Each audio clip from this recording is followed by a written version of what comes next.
Agenda इतने सालों से ये लोग चलाते आए थे, उस एजेंडा को पूरी तरह से फेल आज की सरकार ने किया हुआ है। इसीलिए आज ये चाइना नहीं जा पा रहे हैं, चाइना का एजेंडा नहीं चला पा रहे हैं भारत में। मुंहतोड़ जवाब आज की सरकारें दे पाती हैं, उसको ये कहते हैं कि हम अग्रेशन करें, हमारे ऊपर आक्रमण होते रहे, हमारे ऊपर हमले होते रहे, लेकिन हमें कोई अग्रेशन नहीं दिखाना चाहिए। सैम पिट्रोडा पॉलिटिकल गुरु है राहुल गांधी के, और तभी ये हमने हाल है देखा है राहुल गांधी का। एक तरह से सोची समझी साजिश इन्होंने की थी कि भारत के अंदर नरेंद्र मोदी गवर्नमेंट को डिसलॉज किया जाए। सैम पिट्रोडा को चाइना से अचानक प्यार क्यों हो गया?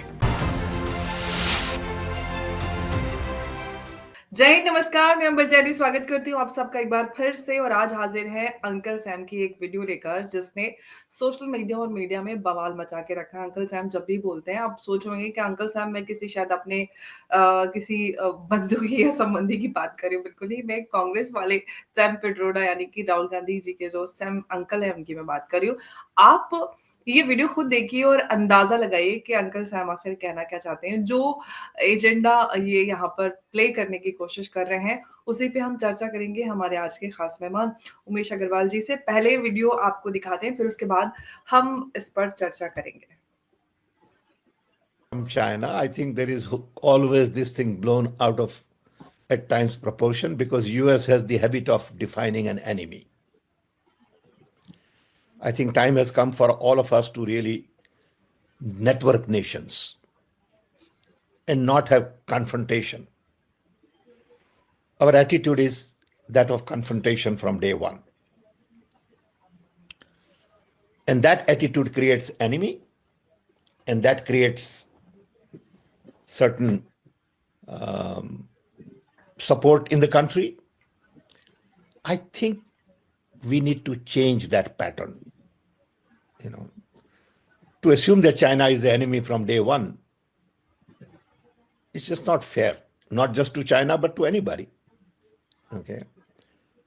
I think it is time for us to learn to increase communication, collaborate, cooperate, and co-create, and not have this command and control mindset.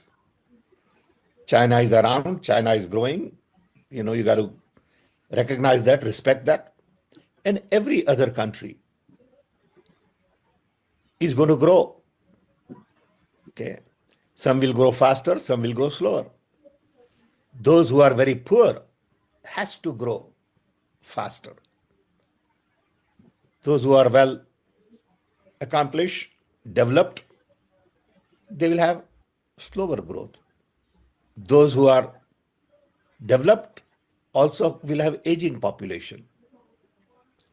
And those who are developing will have young population. So you got to look at all of these things together. I don't know what is the threat from China. I think there is all. तो ये video Umesh ji आपने भी देखी और सभी दर्शकों ने भी देखी। इसमें अंकल सैम जिस तरह से बातें कर रहे हैं उससे साफ नजर आ रहा है कि चोट जो है वो बहुत गहरी और बहुत सही और सटीक जगह पर लगी हुई है। जो एजेंडा इतने सालों से ये लोग चलाते आए थे, उस एजेंडा को पूरी तरह से फेल आज की सरकार ने किया हुआ है। इसीलिए आज ये चाइना नहीं जा पा रहे हैं, चाइना का एजेंडा नहीं चला पा रहे हैं भारत में। और ये पूरी तरह से भारत को एक अग्रेसर कंट्री साबित करे, वो चाइना जिसने हमारी जमीन कब्जाई हुई है, जिस चाइना को इन्होंने यूएन में परमानेंट सीट दी।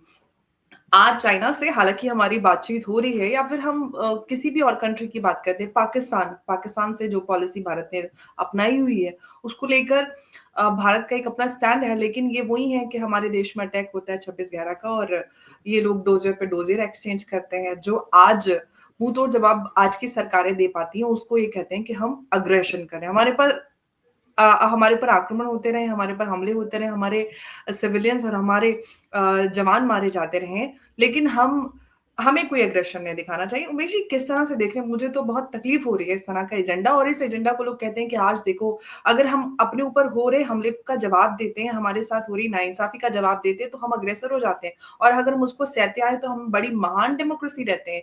ये कौन सा एजेंडा है और ये क्या है? आप कैसे देख रहे हैं अंकल सैम की इस वीडियो को?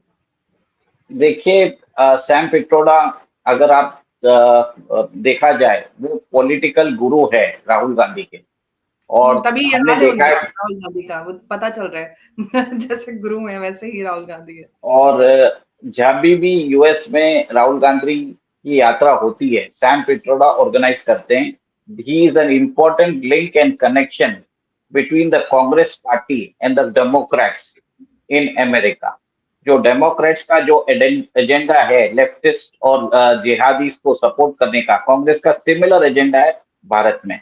दे want to undermine the Indian constitution in favor of acting as a compliant administration to serve the interest of the deep state.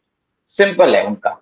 और आपने देखा है कि नवंबर 5 को डोनाल्ड ट्रंप आने के बाद बहुत हद तक एक तरह से मायूसी छा गई है इनके कैंप में। और जैसे आपने देखा है कि यूएसएआईडी को ट्रंप ने डिसमेंटल किया है, डब्ल्यूएचओ से वो निकल चुके हैं और एक तरह से दिन भर दिन डॉसियर निकालते जा रहे हैं कि कैसे ये लोग भारत के इलेक्टोरल प्रोसेस में इन्होंने इंटरफियर भी किया है। कल बताया कि $21 मिलियन इनके आए हैं 2024 में। और आपको ये भी मालूम रहेगा कि पिछले 4 साल में $650 मिलियन आए हैं यूएस एड में। तो एक तरह से सोची समझी साजिश इन्होंने की थी कि भारत के अंदर नरेंद्र मोदी गवर्नमेंट को डिसलॉज किया जाए। और आपने ये देखा कि एक तरह से ये सफल भी हो गए जब इन्होंने 240 पे लाके इन्होंने भाजपा को रख दिया। एक पावरफुल नैरेटिव आया था। और ये पैसा आता है ना, ये पैसा जाता है एनजीओ को, ये पैसा जाता है इनके जो मीडिया है, इनके जो एक्टिविस्ट है, इन लोगों को जाता है। और आप ये देखिए उधर भी नहीं रुका। नवंबर के इलेक्शन में जब महाराष्ट्र का इलेक्शन हो रहा था, तब वहां पे भी कुछ एनजीओ ने ट्राई किया था कि एक पर्टिकुलर जमात के लोगों को उन लोगों को जो बोलते हैं इलेक्टोरल वोटिंग कराने के लिए इन्होंने प्रोत्साहन दिया था। तो अंबर जी, मैं आता हूं कि अभी सैम पिट्रोडा को चाइना से अचानक प्यार क्यों हो गया? फंडिंग डेमोक्रेट से खत्म हो चुकी है, वन। ठीक है, डोनाल्ड ट्रंप ने आके यूएस एड बंद कर दिया है। थर्ड, इनको डिस्क्रेडिट कर दिया डेमोक्रेट्स को, जिस हिसाब से उन्होंने यूएस नेशनल इंटरेस्ट को कॉम्प्रोमाइज किया। अब इनके पास एक ही एजेंडा है कि वो चाइना का एजेंडा ही चला सकते हैं। पहले ये 2 एजेंडा चलाते थे, अमेरिकन डीप स्टेट का एजेंडा, फिर और अभी एक और एक चीज था चाइना का सीसीपी का एजेंडा।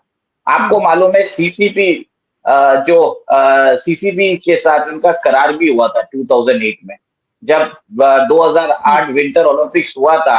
उस समय राहुल गांधी और सोनिया गांधी बीजिंग ओलंपिक्स के लिए गए थे और वहां पे इनको बताया जाता है कि इनको $3 लाख मिले थे from CCP to the Rajiv Gandhi Foundation. और एक तरह से उसके बाद उन्होंने अलाउ किया चाइना के साथ, हमारा जो ट्रेड डेफिसिट कम था वो इंक्रीज कर दिया। मतलब बहुत हेवी अमाउंट में पैसा बाहर भेजा गया। एक कैपिटल गुड्स इंपोर्ट स्कैम भी है, वो जो 66 मिलियन का स्कैम है, अगर लोग चाहें तो देख सकते हैं उसमें।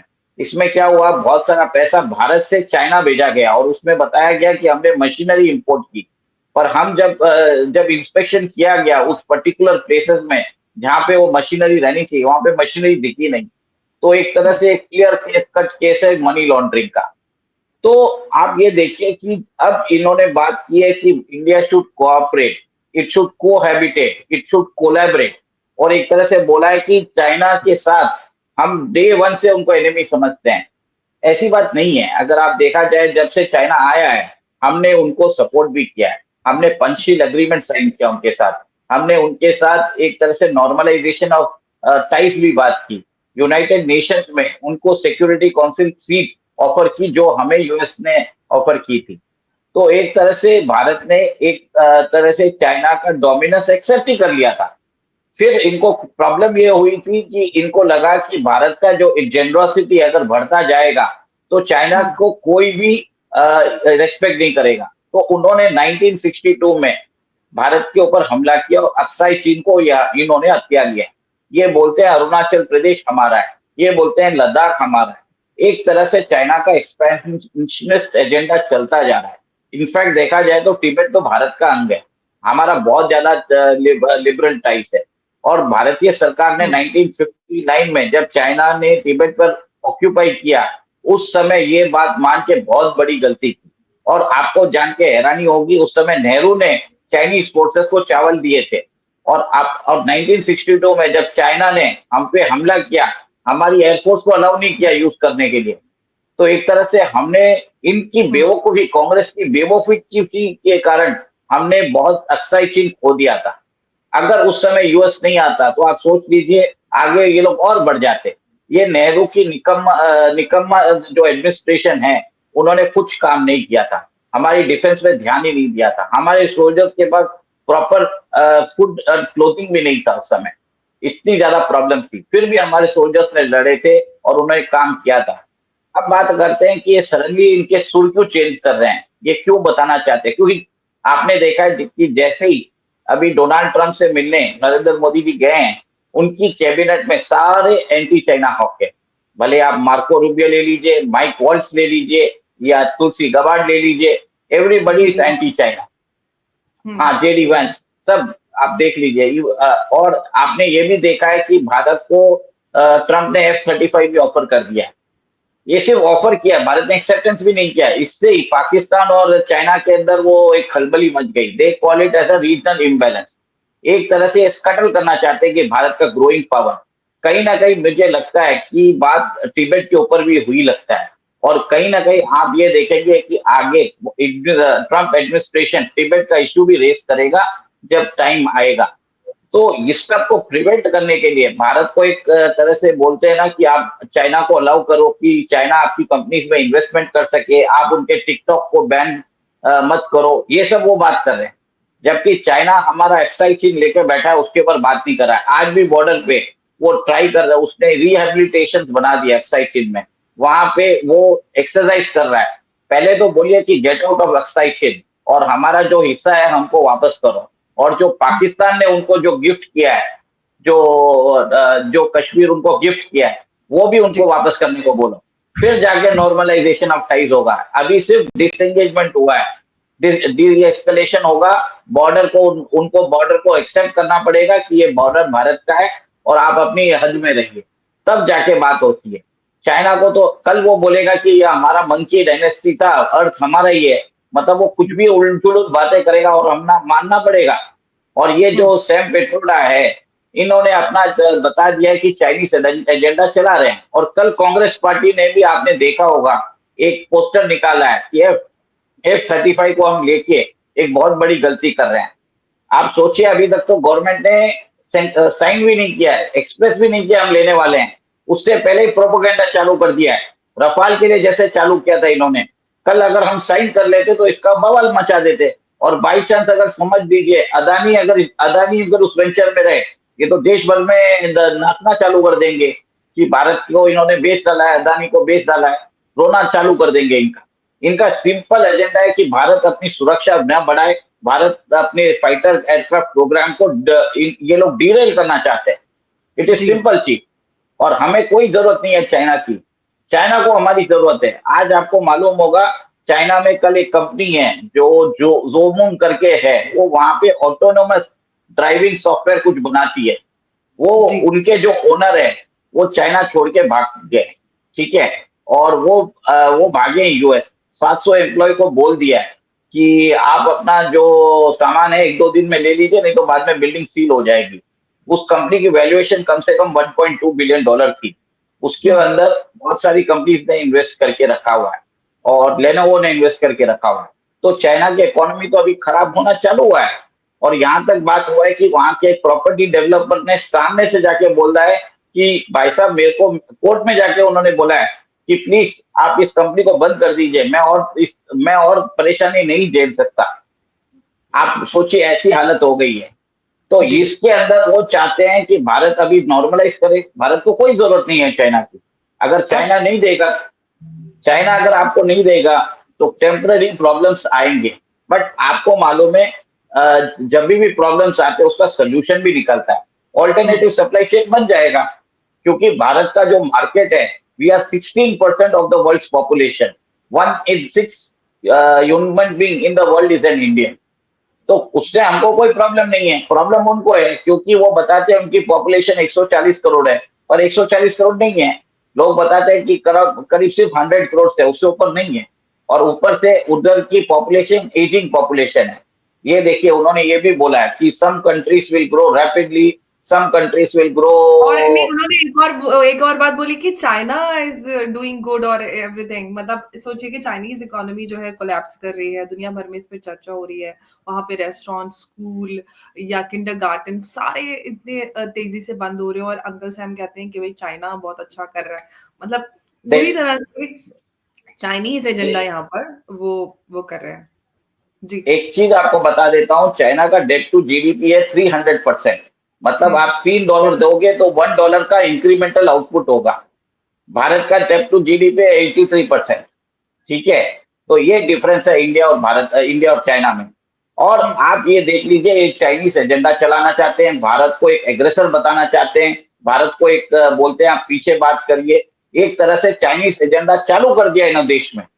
अच्छा, एक तरह से ये चाइनीज लेकिन एजेंट एक है। बात है, आज जो डिजिटाइज वर्ल्ड है, इन्फॉर्म्ड इंडिया, जो हमारे जनता है, जिनको ये लोग समझते थे, आज भी 80 या 70 का दशक समझ रहे हैं कि ये डिवाइड एंड रूल करेंगे, वो अंग्रेजों वाला, लोगों को डर दिखाएंगे गरीबी का और भुखमरी का, और वही ये जो एंटी इंडिया एजेंडा है उसको आज भी यहीं पे चलाते रहेंगे। सवाल ये है कि ऐसे दौर में, जबकि जो लोग हैं उनकी क्लियर चॉइसेस हैं, उनको देश पहले है, और लोग हर बार ही दिखा रहे हैं हर अलग अलग इलेक्शंस में, उसके बावजूद भी अंकल सैम खुद भी वही बातें बोल रहे हैं। खुद तो चलिए विदेश में बैठे, लेकिन राहुल गांधी का तो पूरा उन्होंने करियर खत्म करवा दिया। Chinese agenda, anti India agenda चला चला के कब समझेंगे कि देखिए देखिए देश में एक ऐसा वर्ग है जी, 20% पॉपुलेशन है, वो आज भी कांग्रेस को वोट करता है। इररेस्पेक्टिव आप वो कोई भी एजेंडा लगा दे, क्योंकि वो भाजपा के साथ रिलेट नहीं कर पाता है। कांग्रेस की शक्ति वही है। और उसमें बहुत लोग बोलते हैं कि मुस्लिम मतदाता है, पर मैं आपको बताता हूँ मुस्लिम मतदाता उसमें 10% ही है, 10% हिंदू मतदाता है। बहुत लोग, मैंने कल आपके चैनल में एक सज्जन ने पूछा था कि आप सच में भारतीय हैं क्या? ठीक है, आप पाकिस्तानी लगती है। तो मैंने वो यही बोलता हूँ, जो हिंदू कांग्रेस पार्टी को सपोर्ट करते हैं, उनको भी पूछना चाहिए कि वो भारतीय है क्या। यहाँ पे एक पार्टी है जो सही तरीके से चाइनीज एजेंडा चलाती है, वहां पे तो बोलते नहीं है लोग। और हर जगह ये लोग मुसलमानों को डॉक पे लेते हैं, आपके जैसे पेट्रियोटिक मुसलमानों को। मेरे को प्रॉब्लम मुस्लिम से नहीं है जो बोलते हैं कि हमको भाजपा पसंद नहीं है। हमें प्रॉब्लम है वो हिंदूज को जो कांग्रेस को सपोर्ट करते हैं, क्योंकि मुस्लिम्स की पॉपुलेशन इन इंडिया जस्ट 20%, 80% जी। तो हिंदूज है। तो वो बात यहाँ पे मैं उठाना चाहता हूँ कि आप लोग सबसे पहले ये देखिए कि आपकी लोकेलिटी, मैं खुद हिंदू हूँ, मैं सब पूछना चाहता हूँ कि जो इधर कमेंट करते हैं, जो अंबर दैदी को कमेंट करते हैं, बस मैं एक ही चीज पूछता हूँ, आप सेम मलर कमेंट अपने एरिया में जाके हिंदूज को पूछिए जो कांग्रेस को सपोर्ट करते हैं। वो सबसे बड़ा डिसरेस्पेक्ट कर रहे हैं देश को। ठीक है, मुसलमानों का तो मुझे मालूम ही है वो नहीं करेंगे, जैसे आपने देख ही लिया, उनका तो क्लियर कट एजेंडा है कि सामने दिखता है कि वो लोग नहीं करेंगे। मुझे कोई प्रॉब्लम नहीं है, जब उनको समझ में आएगा ऑटोमेटिकली करेंगे। अंबर जैदी के जैसे बहुत लोग चेंज हो जाएंगे। बट जो हिंदूस है उनको मालूम है कि कांग्रेस ने एंटी हिंदू एजेंडा चलाया है, फिर भी इतने सालों से वो कांग्रेस को सपोर्ट करते हैं, वो सबसे बड़े देशद्रोही है, मेरा ये मानना है।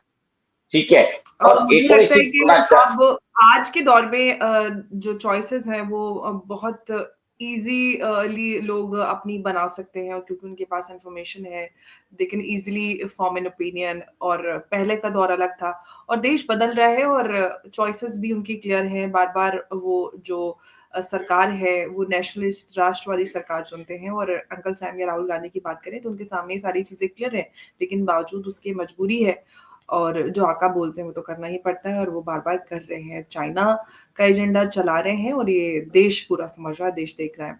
उमेश जी, बहुत-बहुत धन्यवाद आपका हमारे साथ आज की इस चर्चा में जुड़ने के लिए। जय हिंद, नमस्कार, जय भारत। जय सिया राम। जय सिया राम।